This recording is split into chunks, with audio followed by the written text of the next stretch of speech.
All right, next up from the Black Information Network, opening arguments were heard on Monday, April 28th in the trial for three former Memphis police officers who fatally beat Tyre Nichols during a 2023 traffic stop, per the Associated Press.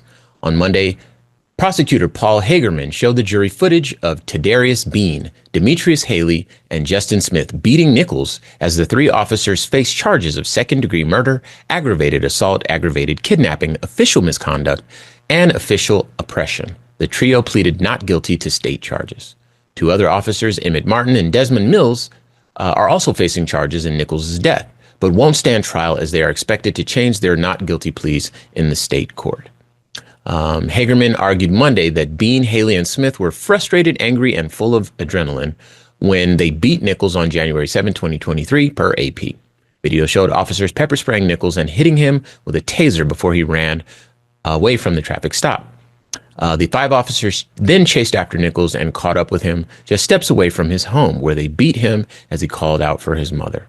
Two officers held Nichols' arms as he was punched, kicked, and hit with a police baton. Following the beating, officers failed to tell medical personnel that Nichols was hit in the head, Hagerman said. Nichols died 3 days later after the beating from blunt force trauma.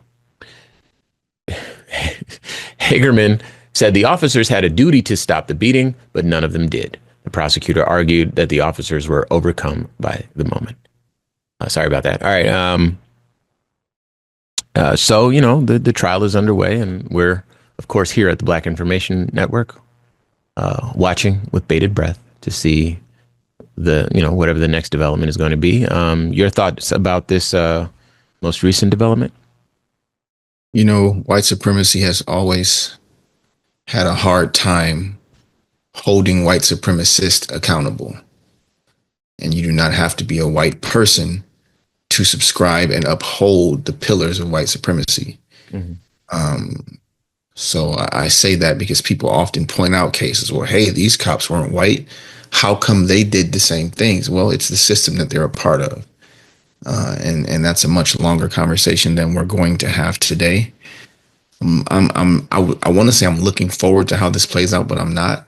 They're showing video of what happened, and the people watching themselves kill someone on video are pleading not guilty, and their attorney is arguing that they were caught up in the moment. In what world were the victim a white person? Would this argument even be heard? And this is one of my least favorite stories ever, because I often remember the calling out to his mom part. Beat to death, steps away from where he lived for a traffic stop because they were having a bad day, because they were overcome with adrenaline or whatever the nonsense that was in that story. It's unfortunately a story we've heard too many times. We're still here, man. 2025. And what of your progress? I think that just kind of revisiting this is one of my least favorite stories. None of them are my favorite. I'm going to say this the right way. I don't enjoy watching videos of police beatings, police killings, any of that stuff.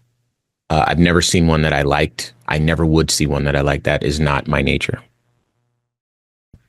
I have to watch this stuff from time to time. Q, as my brother, has been very gracious in that sometimes he watches a video so I don't have to. And, sometimes I do my best to take care of my brother, and I watch the video so he doesn't have to. But it's a part of the job.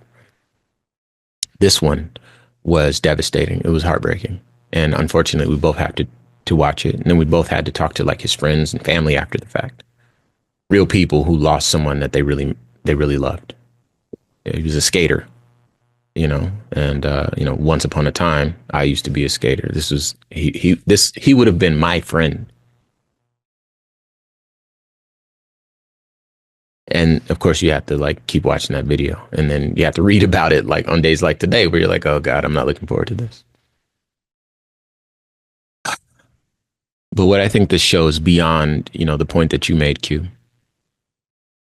which is that, policing is a white supremacist institution and it will protect itself. The officers, if there is a conviction, the officers are simply going to be scapegoats. If these were white officers, we would not expect anything. That the fact that they're black officers doesn't mean that we do expect anything. It's just that if they get punished, we'll be like, it's because they're black, right? And the other point that Q made is that, okay, flip it around. The victim is white, and it's four black officers beating him. What? How does that look in your mind? I won't even say how it looks in mine. Just how does that look in your mind? Four black officers beat a young white man to death in front of his house as he screams for his mother, and he dies in the hospital 4 days later. And their defense is that they were off the adrenaline. That sounds crazy to you because it's crazy. The only reason that a person would make a bigger deal over that than over Tyre Nichols is because we've conditioned to value white life a little higher than black life.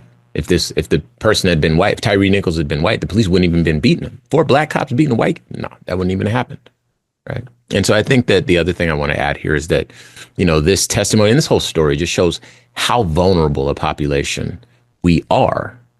And I think that should keep people motivated to continue to fight and advocate for what it is that we really deserve from this country. This country has a promise to us, and it needs to fulfill that promise. And part of that is seeing us as full, valuable human beings whose lives have worth, or dare I say, whose lives matter.